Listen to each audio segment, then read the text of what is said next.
Hello नमस्कार। मैं रुद्रेश आप सभी का स्वागत करता हूं रुद्रेश मैथ्स क्लासेस के इस यूट्यूब चैनल पर, जिसके माध्यम से आप लोगों को 12th क्लास से रिलेटेड जितना कंटेंट है वो सारा का सारा कंटेंट इस चैनल के माध्यम से प्रोवाइड करवाया जाएगा। उसी के क्रम में हमारे 3 लेक्चर कंप्लीट होने के बाद आज का ये हमारा चौथा लेक्चर है, जिसका नाम है डिटर्मिनेंट, या हिंदी में इसको कहते हैं सारणी। इसके पहले के जो 3 लेक्चर्स हैं, relations and functions, inverse trigonometric functions और मैट्रिक्स हैं, इन तीनों लेक्चर्स को हम लोगों ने कंप्लीट कर लिया है। आज का जो हमारा टॉपिक है वो है सारणी। आइए स्टार्ट करते हैं हम अपना आज का टॉपिक, जिसको कहते हैं हम डिटर्मिनेंट।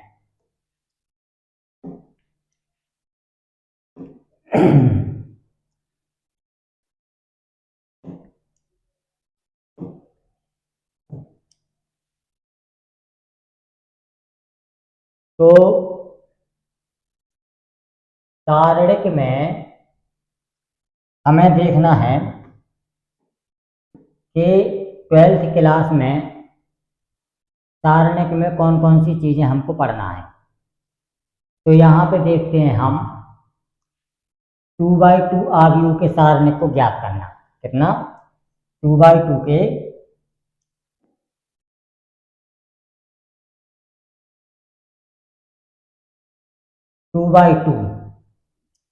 2/2 के सारणिक का मान ज्ञात करना, जिसको इंग्लिश में कहते हैं डिटर्मिनेंट।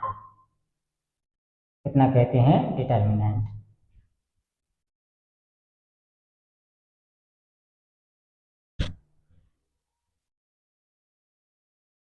फिर है 3/3 क्रॉस के सारणिक को ज्ञात करना। उसके बाद है कि इनका जो प्रयोग करके त्रिभुज का क्षेत्रफल हमें ज्ञात करना है। क्या ज्ञात करना है? त्रिभुज का क्षेत्रफल ज्ञात करेंगे हम। उसके बाद हम माइनर एंड कोफैक्टर के बारे में जानेंगे, जिसको हिंदी में कहते हैं उपसारणिक और सहखंडन। उसके बाद हम एडजॉइंट निकालेंगे। इसका एडजॉइंट क्या कहलाता है? फिर इसी के द्वारा हम मैट्रिक्स का इन्वर्स निकालना सीखेंगे। एक इन्वर्स हमने मैट्रिक्स में पढ़ा, जिसमें हमने देखा था कि एलिमेंट्री रो ऑपरेशन का हमने प्रयोग किया था उसमें इन्वर्स को ज्ञात करने में। लेकिन यहाँ पे हम डिटर्मिनेंट का यूज करते हुए उसका हम इन्वर्स ज्ञात करना सीखेंगे। उसके बाद है इनके जो है अनुप्रयोग, सारणिक के अनुप्रयोग। जो रैखिक समीकरण होते हैं हमारे, उसमें सारणिक का प्रयोग होता है, तो उनको हम इस चैप्टर के अंतर्गत अध्ययन करेंगे। तो यहाँ पे हमें 2/2 और 3/3 दो मैट्रिक्स का डिटर्मिनेंट निकालना सीखना है। उसके बाद माइनर एंड कोफैक्टर निकालना सीखना है। इसके बाद एडजॉइंट निकालना सीखना है, और उस एडजॉइंट के माध्यम से हम इन्वर्स निकालना सीखेंगे इसका। और इसी इन्वर्स का प्रयोग होगा जो लीनियर इक्वेशन होते हैं उनके मान ज्ञात करने में इनका उपयोग होगा। तो इतनी चीज़ों का अध्ययन हमें इस चैप्टर के अंतर्गत करना है। तो आइए देखते हैं बारी बारी से इसका कि क्या है। इसमें यह है कि डिटर्मिनेंट को हम इस तरीके से रिप्रेजेंट करते हैं। डिटर्मिनेंट को इस तरीके से हम रिप्रेजेंट करते हैं मॉड लगा करके, या इंग्लिश में लिख करके इसको इस तरीके से रिप्रेजेंट करेंगे। ये हमारा इसका रिप्रेजेंटेशन है। और एक और रिप्रेजेंटेशन है हमारा, वो है हमारा डेल्टा। डेल्टा के द्वारा भी हम इसका रिप्रेजेंटेशन करेंगे। तो डिटर्मिनेंट के हमारे 3 रिप्रेजेंटेशन हैं, जो इस प्रकार हैं। अब हम आगे देखें। 2/2 क्रॉस के मैट्रिक्स को हम, इसका जो डिटर्मिनेंट है वो किस तरीके से निकालेंगे? ये है हमारा, इसका आपस में तिर्यक गुणा करेंगे,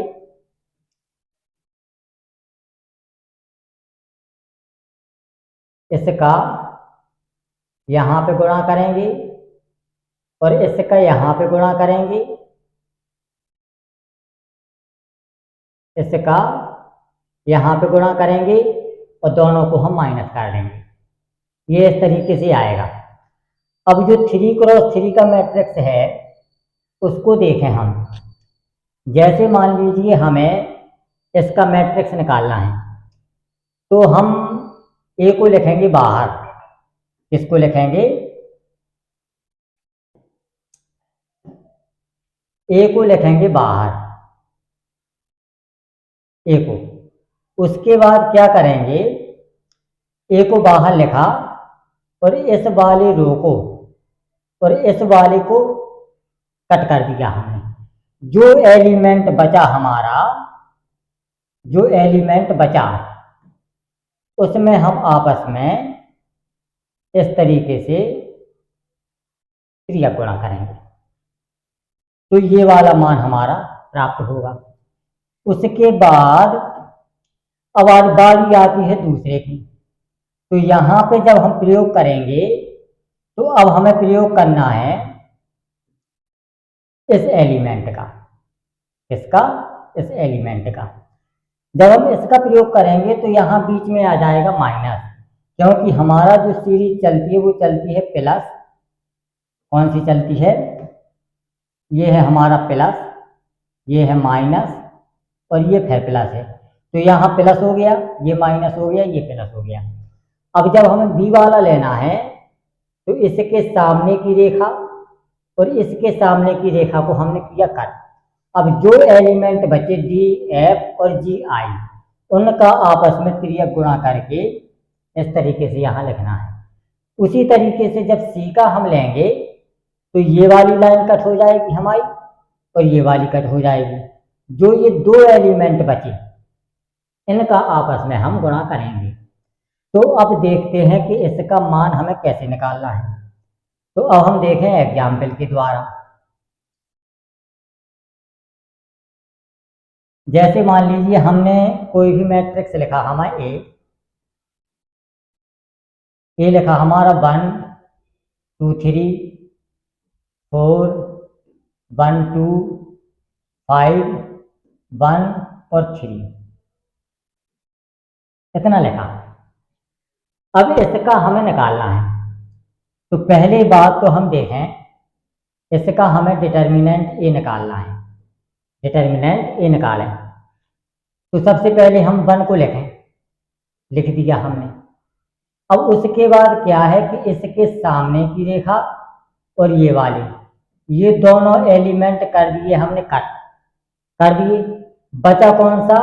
1 2 और 1 3, ये वाला हमारा बचा।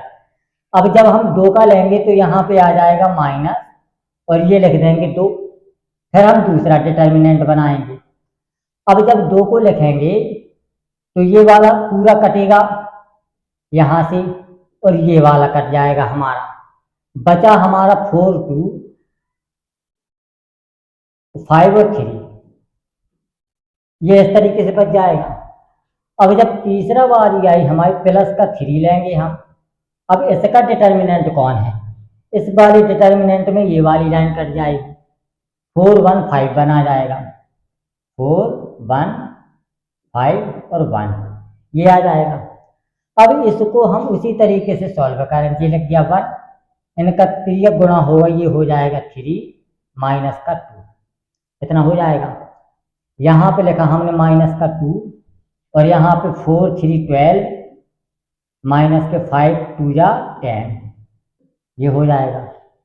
फिर प्लस का हो जाएगा हमारे पास 3, ये हो जाएगा 4 माइनस का 5, इतना हो जाएगा।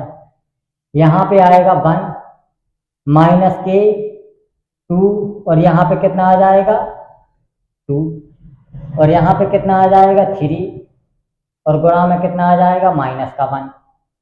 इसको जब हम सॉल्व करेंगे तो 1 माइनस का 4 और माइनस का 3, यहाँ पे कितना आ जाएगा 7 माइनस का 6।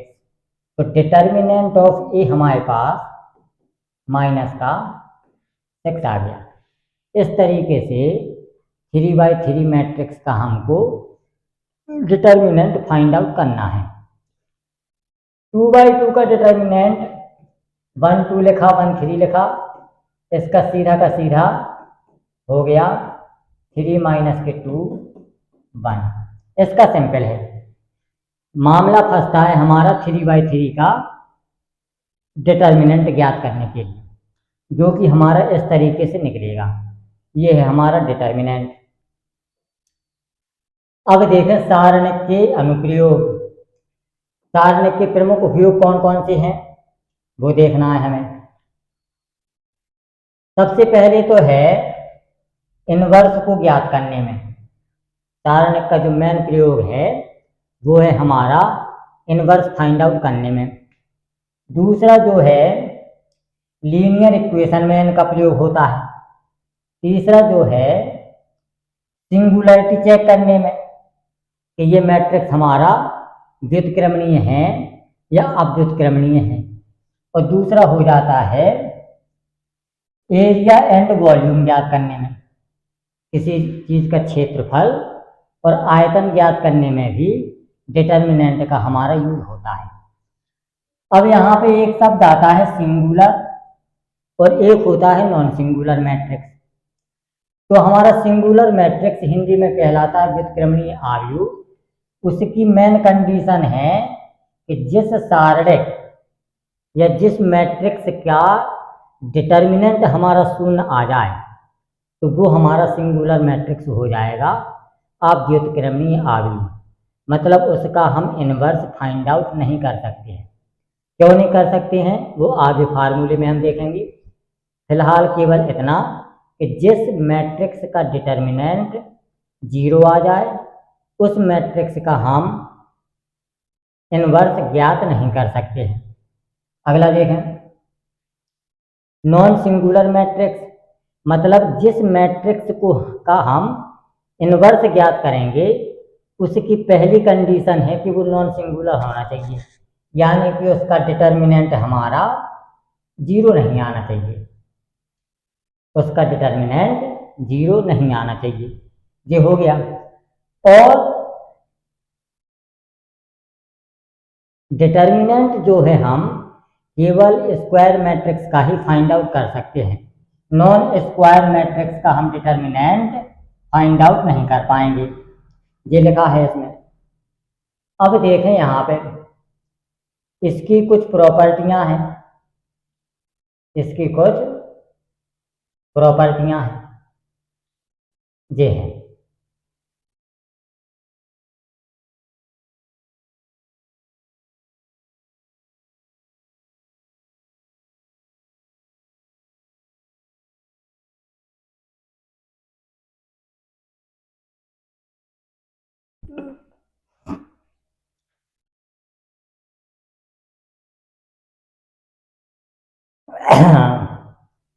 पहला जो कॉलम लिखा हुआ है कि 2 रो या कॉलम अगर बदलते हैं तो उनके चिन्ह बदल जाते हैं। इसका मतलब देखें कोई भी मैट्रिक्स दिया गया है हमको ए, यहाँ पे लिखा हुआ है A B C D E F G H I. यहाँ पे सारणिक का चिन्ह आएगा, ठीक है, मैट्रिक्स का नहीं आएगा, सारणिक का आएगा।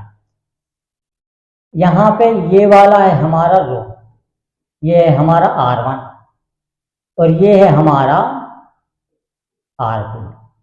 इतना है। तो यदि हम R1 और R2 को आपस में इंटरचेंज करते हैं तो यहाँ पे यदि हम क्रिया लिखते हैं कि R1 और ये है आपस में इंटरचेंज करने का चिन्ह। R1 को R2 से या R2 को R1 से इंटरचेंज करते हैं तो जब इसका सारणिक निकलेगा हमारा तो वो चिन्ह बदल जाएगा। कैसे? यहाँ पे हो जाएगा D E F A B C, क्योंकि R1 और R2 इंटरचेंज हुआ है, और GHI ज्यों का त्यों है। इतना हो गया। अब जैसे मान लीजिए ये दिया गया है हमें C1 और ये दिया गया है हमें C2। अगर हम C1 और C2 को भी इंटरचेंज करें तब भी इसका चिन्ह बदल जाएगा। अब एक बार बदला, अब दोबारा हम जैसे मान लीजिए ये दिया गया है R2 और ये दिया गया है हमें R3, जब हम दोबारा इन दोनों को चेंज करेंगे तो फिर माइनस का प्लस हो जाएगा। कहने का मतलब केवल इतना है कि जब भी हम दो रो या दो कॉलम को आपस में इंटरचेंज करते हैं तो सबसे पहली कंडीशन है कि उसका चिन्ह बदल जाएगा। अब अगला देखें,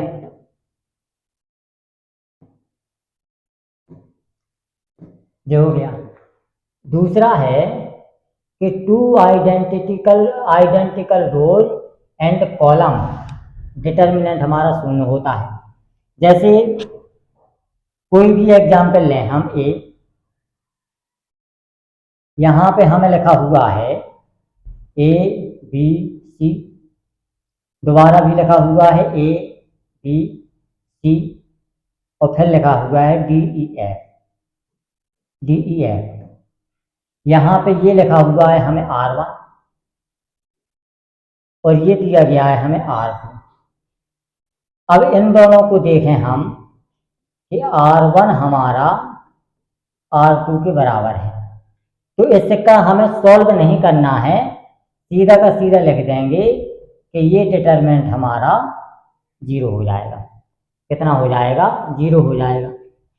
दूसरा एग्जाम्पल है कि जैसे मान लीजिए ये दिया गया है 1 2 3, इतना दिया गया है 2 4 6, इतना दिया गया है, और यहाँ पे दिया गया है 5 7 और 9, इतना दिया गया है।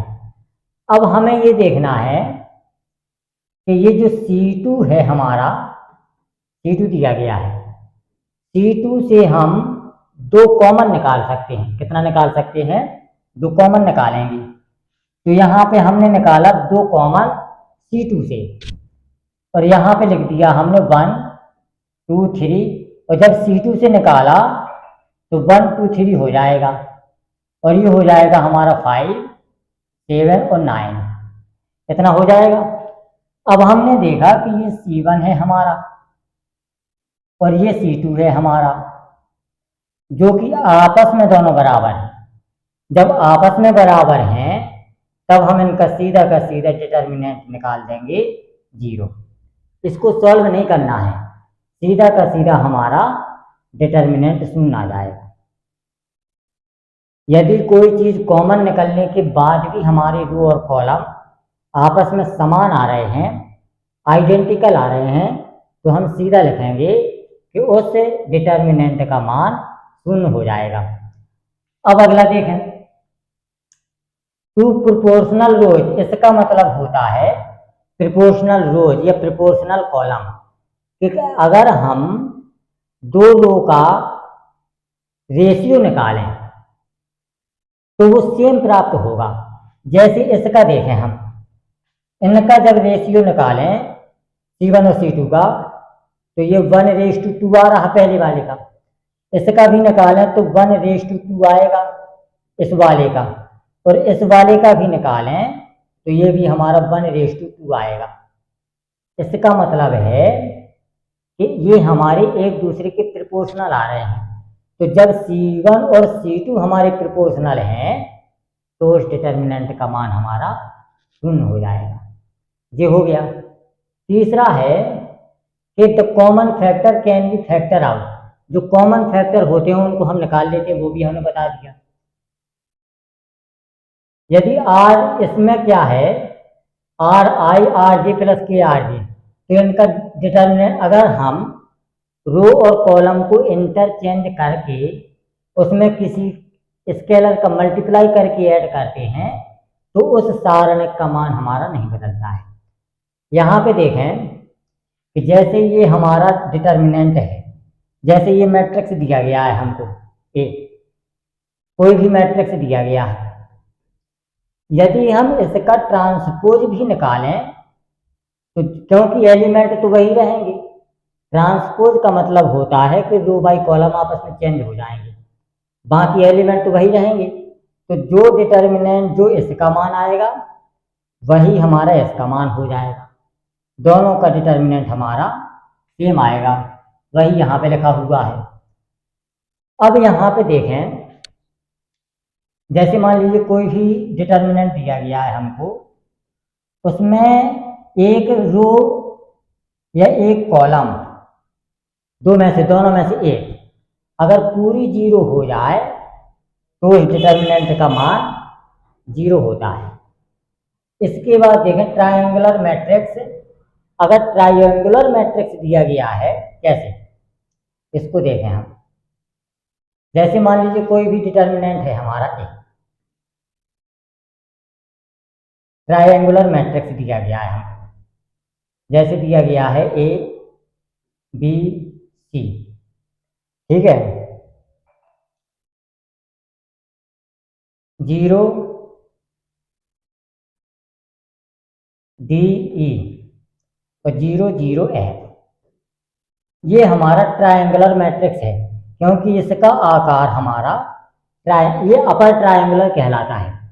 एक होता है लोअर ट्रायंगुलर, उसका मान होता है हमारा ए 0 0 बी सी 0 और डी ई एफ, ये होता है हमारा लोअर ट्रायंगुलर।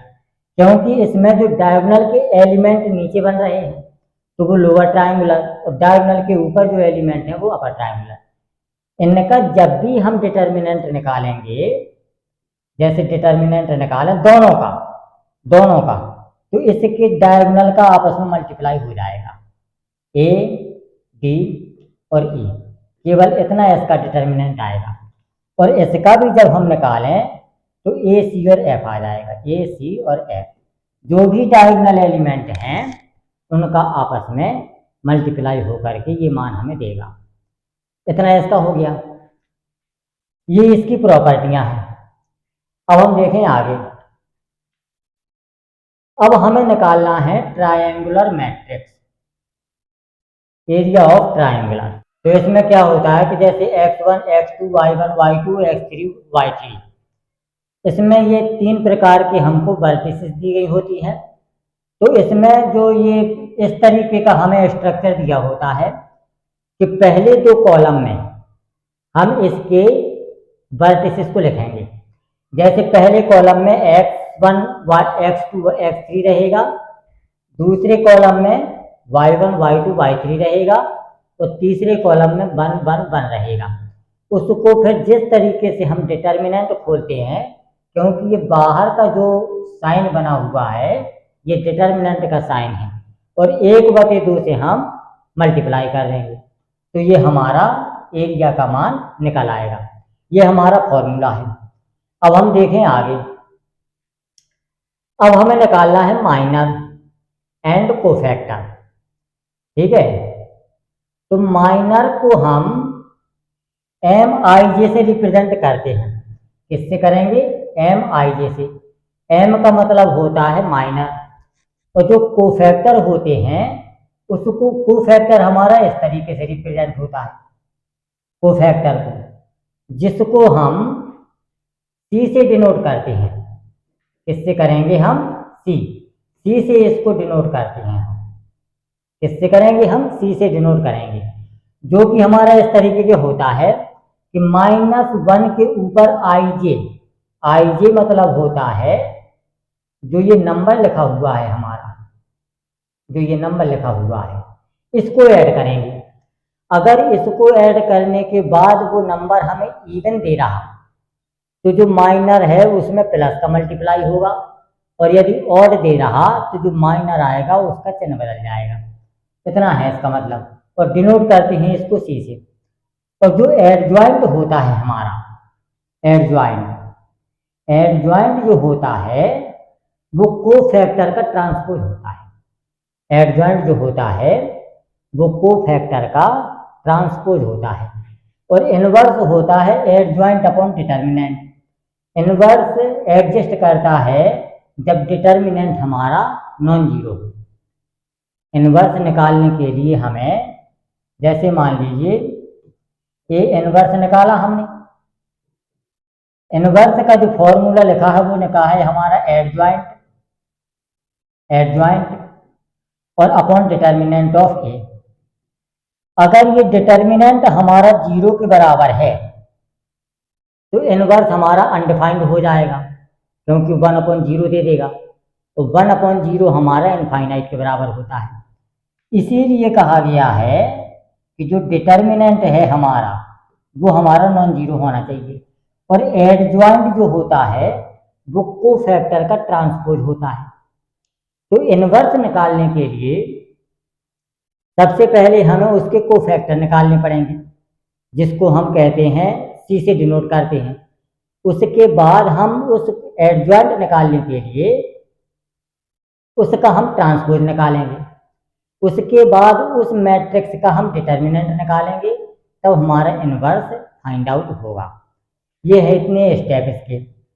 अब इसमें हम देखें कि माइनर हम कैसे निकालेंगे। जैसे मान लीजिए ए दिया गया है कोई हमें, ए हमें मैट्रिक्स दिया गया है 1 2 3 4 5 6 7 8 और 9। दोनों समझ लेते हैं हम इसमें कि माइनर और कोफैक्टर हम निकालेंगे कैसे। तो इसमें क्या होता है कि जब जैसे हमें M11 निकालना है, M11 निकालना है, क्योंकि माइनर तो हमारा M से रिप्रेजेंट होता है, तो 11 हमारा जो है ये वाला एलिमेंट होगा, ये वाला एलिमेंट होगा। तो इसका हमें माइनर निकालना है। इसका माइनर निकालने के लिए हम क्या करेंगे, इसका माइनर निकालने के लिए हम क्या करेंगे कि ये वाला और ये वाला दोनों कट कर देंगे। जो शेष बचे एलिमेंट हैं उनको लिख देंगे 5 6 8 और 9। इतना लिख दिया हमने। तो इतने का जब लिखेंगे और इनका फिर करेंगे हम तिरछा गुणा, तो 5 नाम 45 माइनस के 8 48, कितना आ जाएगा हमारे पास माइनस का 3। ये हमारा M11 आ गया। अब इसी का यदि हमें एडजॉइंट निकालना है, इसी का जब हम एडजॉइंट निकालेंगे, एडजॉइंट तो कितना निकलेगा। अब एडजॉइंट निकालने के लिए हम करते हैं -1 की पावर, इन दोनों का आपस में ऐड करेंगे तो ये आ जाएगा 2, और उसके बाद जो हमें माइनर का एलिमेंट मिला वो लिख देंगे माइनस का 3। कितना आ जाएगा 1 इंटू माइनस का 3 इक्वल टू माइनस का 3। ये आ जाएगा हमारा एडजॉइंट और वो हो जाएगा माइनस। इसी तरीके से यदि हम M22 का निकालें, M21 का निकालें, कितने का निकालें M21, तो M21 मतलब होता है दूसरा रो और पहला कॉलम। तो दूसरा रो हमारा ये है और पहला कॉलम ये है हमारा, ठीक है। तो और इनका दोनों का मिलान हो रहा है यहाँ पे चौथा, तो चौथे का हमें निकालना है। तो शेष एलिमेंट कितने हुए हमारे 2 3 और 8 9, ये हुआ। तो कितना आ जाएगा 18 और माइनस का कितना आ जाएगा 24, कितना हो जाएगा माइनस का 6 हो जाएगा। और जब इसका एडजॉइंट हम निकालेंगे तो अब हमें देखना है कि ये विषम संख्या है हमारी, तो ये हो जाएगा -1 की पावर 3 और माइनस का 6 है, तो -1 और माइनस का 6 प्लस का 6 हो जाएगा। ये है इसका कि इस तरीके से हमें माइनर निकालना है और इस तरीके से इसका एडजॉइंट ऑफ ए निकालना है। अब देखते हैं हम आगे। ये वाला देखें, ये बेसिकली हमारी एक प्रमेय है कि हमें दिया गया है ए इज अ मैट्रिक्स। कोई भी हमें मैट्रिक्स दिया गया है ए कोई हमारा मैट्रिक्स है और जिसकी जो ऑर्डर है वो एन है, मतलब एन क्रॉस एन का मैट्रिक्स दिया गया है हमको। तब हमें प्रूफ करना है A into adjoint of A या adjoint of A into A equal to इतना होता है, कितना होता है, कितना। और आई हमारा जो है वो दिया गया है हमारा आइडेंटिटी मैट्रिक्स। तो हमें मेन इस चीज को प्रूफ करना है। तो अब हम देखें इसका प्रूफ क्या है, इसका प्रूफ क्या है। प्रूफ, इसका प्रूफ है कि सबसे पहले तो जो चीज दी गई है उसको लिखेंगे हम कि एक हमारा n क्रॉस n का मैट्रिक्स दिया गया है। कितना दिया गया है, n क्रॉस n का मैट्रिक्स। तो यहाँ पे हम देखें, कोई भी हम मैट्रिक्स A मान लें जिसको दिया गया है हमें, यहाँ पे n क्रॉस n है जिसकी कोटि n है और जिसका रो n है और कॉलम n है। तो यहाँ पे लिखें A11 A12 A13 dot dot dot. अब 1 का लाइन हमारी पहली चल रही है तो A1 हमारा चेंज नहीं होगा, लेकिन हमारा कॉलम चेंज होता चला जा रहा, तो ये हमारा n तक जाएगा, जाएगा कि नहीं जाएगा। इसी तरीके से यहाँ पे भी देखें A21 A22 A23 dot dot dot, ये यहाँ तक 2 हमारा चेंज नहीं हो रहा, n चेंज हो चला जाएगा। इसी तरीके से जब इसको यहाँ पे हमने देखा तो यहाँ पे दूसरा वाला हमारा चेंज नहीं हो रहा, लेकिन पहला वाला हमारा चेंज हो रहा रो, और ये कहाँ तक जाएगा, n तक जाएगा। इसको लिख देंगे n1 और यहाँ पे भी लिख देंगे n2 और इसको भी यहाँ पे लिख देंगे n3 और यहाँ पे जब आएगा तो ये हमारा n हो जाएगा, यहाँ तक हमारा ये जाएगा और इसकी कोटि हमारी n क्रॉस n हो जाएगी, इतना हो जाएगा। अब हमें निकालना है इसका एडजॉइंट ऑफ ए। तो अब हमें देखना है कि अब जैसे मान लीजिए एडजॉइंट ऑफ ए निकालने के लिए हमें को फैक्टर की आवश्यकता पड़ती है और को फैक्टर हमारा सी से रिप्रेजेंट होता है। तो यहाँ पे हम लिखें कि सी इक्वल टू कितना हो जाएगा हमारा, वो भी n का होगा, तो ये हो जाएगा C11 C12 dot dot dot C1n। यहाँ पे भी हो जाएगा CN1 और यहाँ पे हो जाएगा CN2 dot dot dot CNN और यहाँ पे ये हो जाएगा, यहाँ पे ये हो जाएगा। इस तरीके से ये n क्रॉस n का हो जाएगा। अब हमें देखना है एडजॉइंट ऑफ ए। तो एडजॉइंट ऑफ ए निकालने के लिए हम एडजॉइंट ऑफ ए निकालने के लिए क्या होता है कि जो हमें सी दिया गया है उसका ट्रांसपोज होता है हमारा, और इसके जहाँ पे सी लिखा हुआ है उसके स्थान पर हमें कैपिटल ए लिखना है, उसके एलिमेंट हमारे A11 हो जाएंगे। तो यहाँ पे हो जाएगा, अब हमारी रो और कॉलम आपस में इंटरचेंज हो जाएगी। तो यहाँ पे जो सी लिखा हुआ है ये ए लिख देना है 11 और A12 और डॉट डॉट डॉट यहाँ पे आ जाएगा A1n हो जाएगा।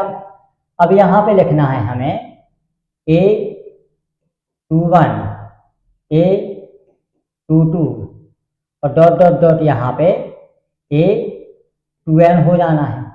यहाँ पे जो है बाद वाला चेंज नहीं हो रहा, पहले वाला चेंज हो रहा, तो इसको ए n1 लिखना है, यहाँ पे ए n2 लिखना है यहाँ पे, और यहाँ पे ए n लिख देना है। ये इस तरीके से हमारा n/n का एडजॉइंट आ गया। अब हमें तीनों चीज़ें पता चल गई, कोफैक्टर भी हमने निकाल लिया और मैट्रिक्स भी निकाल लिया जिसके हमें एलिमेंट पता चल गए, और एडजॉइंट भी हमें निकाल लिया। अब हमारा स्टार्ट होता है इसका प्रूफ। प्रूफ देखें कैसे स्टार्ट होगा। हम इसमें देखें LHS लें,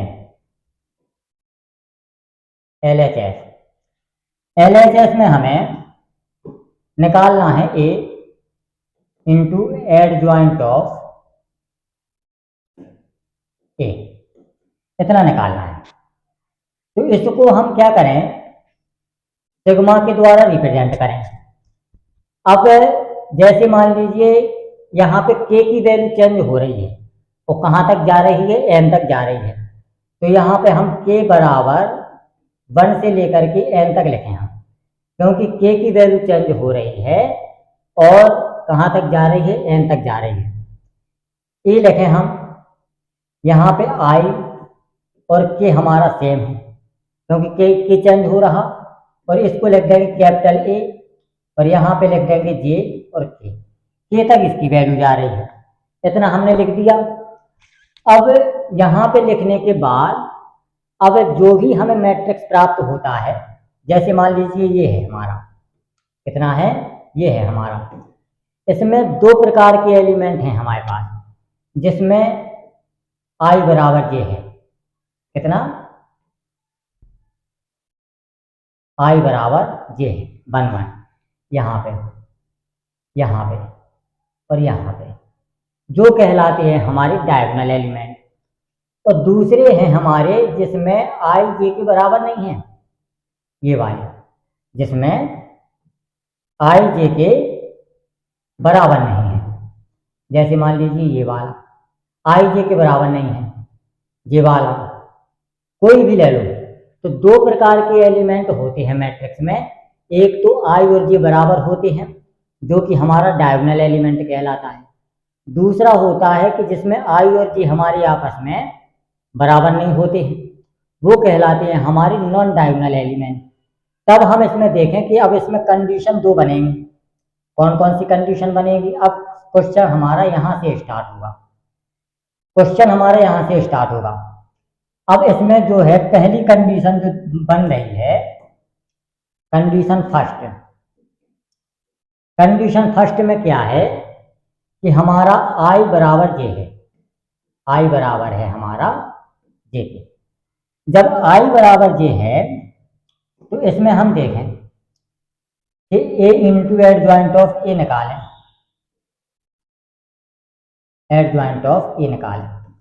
अब जब हमारा i j है तो इसमें भी हमारी 3 प्रकार की कंडीशन बनेंगी। i और j दोनों का मान 1 ले लें हम, और i j दोनों का मान 2 ले लें, और i j दोनों का मान हम 3 ले लें, और वो जो डायगोनल प्राप्त होगा हमको, वो हमें डायगोनल एलिमेंट का पहला एलिमेंट प्राप्त होगा। जैसे हमने यहाँ पे मान लिया कि दोनों का मान 1 ले लिया, तो अब जब हम इसको खोलेंगे तो ये हमें कितना प्राप्त होगा, a 1 है हमारा, k का मान हमारा इंटरचेंज होगा, 1 1 आ जाएगा, और यहाँ पे हो जाएगा कितना, a 1 1, पहला हो गया। दूसरा हमारा लिखें a, i और j हमारा 1 1 है तो ये 1 रहेगा, लेकिन k हमारा चेंज होता रहेगा, a 1 2 हो जाएगा। इसी तरीके से a 1 3 होगा और a 1 3 होगा, डॉट डॉट डॉट आएगा, a 1 n होगा और a 1 n होगा, और जो कि हमारा डिटर्मिनेंट के बराबर होगा। इसका प्रूफ कि ये हमारा डिटर्मिनेंट के बराबर कैसे आता है। कोई भी एक मैट्रिक्स लें आप और उसमें इनको सॉल्व करें तो जो बाकी डिटर्मिनेंट प्राप्त होता है उसके बराबर मान हमें आता है। तो ये हमारा डायगोनल एलिमेंट का पहला एलिमेंट आया। दूसरा है कि जब हम 2 2 लेंगे 3 3 लेंगे तब भी वो हमारा डिटर्मिनेंट ए देगा। तो जहाँ जहाँ पे भी हमारे डायगोनल एलिमेंट हैं वहाँ पे उसका मान हमें डिटर्मिनेंट ए रखना है। ठीक है। अब दूसरी जो कंडीशन बनती है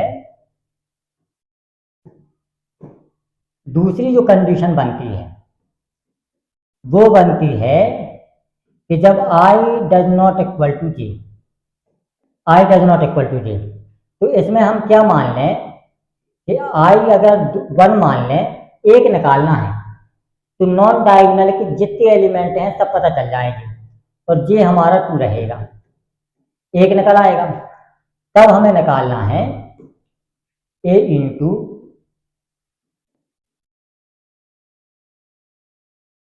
एडजॉइंट ऑफ ए, इसका मान निकालना है। तो जब हमारा i 1 है तो a 1 हो जाएगा हमारा और 1 हो जाएगा, a 2 क्योंकि जे 2 है हमारा और जे हो जाएगा 1 प्लस a 1 है 2 हो जाएगा, a 2 2 हो जाएगा, a 1 3 हो जाएगा। ठीक है। और a 2 3 हो जाएगा dot dot dot a 1 n हो जाएगा और कैपिटल A 2 n हो जाएगा। जब पहली रो और उसके अलावा किसी कॉलम से मल्टीप्लाई किया जाता है तो उसके जो उनका योग है एलिमेंटों का, उनका मान हमें 0 के बराबर प्राप्त होता है। इसका भी प्रूफ उसी तरीके से है कि कोई भी आप मैट्रिक्स लें और जांच करें कि ऐसा होता है कि नहीं होता है। वही होता है कि जैसे मान लीजिए कोई भी एक रो हो, उसके अलावा कोई भी एक कॉलम हो, उसमें यदि हम मल्टीप्लाई करेंगे तो हमारा मान 0 आएगा। तो पता चल गया कि डायगोनल एलिमेंट जहां जहां पे भी है वहां हमें डिटर्मिनेंट ए लिखना है और जहां नॉन डायगोनल एलिमेंट हैं वहां हमको 0 लिखना है। अब देखें हम आगे।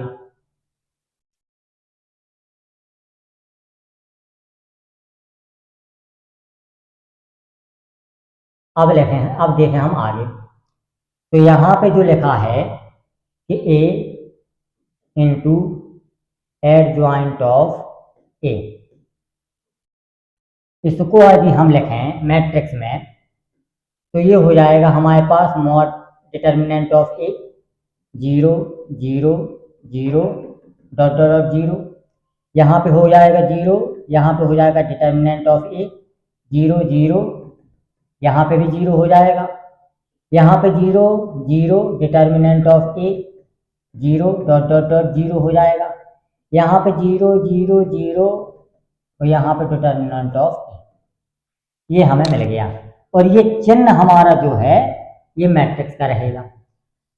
अब एक चीज देखना है कि यदि हम इसको डिटर्मिनेंट कर दें, मैट्रिक्स न रहे डिटर्मिनेंट रहे, तो उसका मतलब होगा कि ए यहाँ से बाहर आएगा, यहाँ से बाहर आएगा, यहाँ से भी बाहर आएगा और यहाँ से भी बाहर आएगा। तो हमें पता चल जाएगा कि डिटर्मिनेंट ए की n पावर बाहर आ रही है। लेकिन यहाँ पे मैट्रिक्स है, मैट्रिक्स का मतलब ये है कि डिटर्मिनेंट ऑफ ए का मल्टीप्लाई इस पूरे मैट्रिक्स में हुआ है, इसमें पूरे मैट्रिक्स में हुआ है।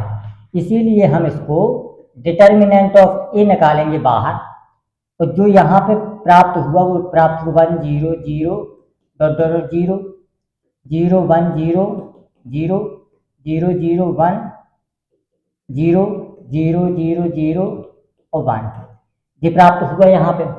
इसका मतलब ये है कि हमें जो प्राप्त हुआ वो प्राप्त हुआ डिटर्मिनेंट ऑफ ए और इसका मान होता है i के बराबर। तो हमें प्रूफ हो गया कि a into adjoint of A equal to i के बराबर होता है।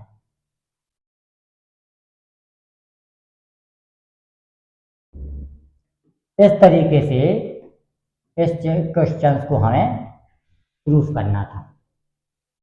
ये हमारी इस चैप्टर से रिलेटेड पहली थ्योरम थी, बहुत इंपॉर्टेंट थ्योरम है और इसको इस तरीके से हमें सॉल्व करना है।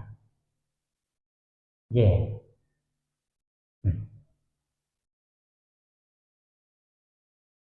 इसका जो प्रूफ है इस वाली लाइन का और इस वाली लाइन का, इसका प्रूफ तो केवल एक ही है कि कोई भी आप मैट्रिक्स लें उसको चेक करें कि इस तरीके से होता है या नहीं। बस ये कॉन्सेप्ट है कि कोई भी जैसे किसी भी मैट्रिक्स का किसी भी रो के एलिमेंट और एडजॉइंट के उसके अलावा दूसरे कॉलम से यदि मल्टीप्लाई करें तो वो शून्य प्राप्त होता है, और यदि उसी रो और उसी कॉलम का मल्टीप्लाई करें तो वो डायगोनल एलिमेंट के बराबर जो डिटर्मिनेंट का मान आता है उसके बराबर प्राप्त होता है। ये है इसका सॉल्यूशन।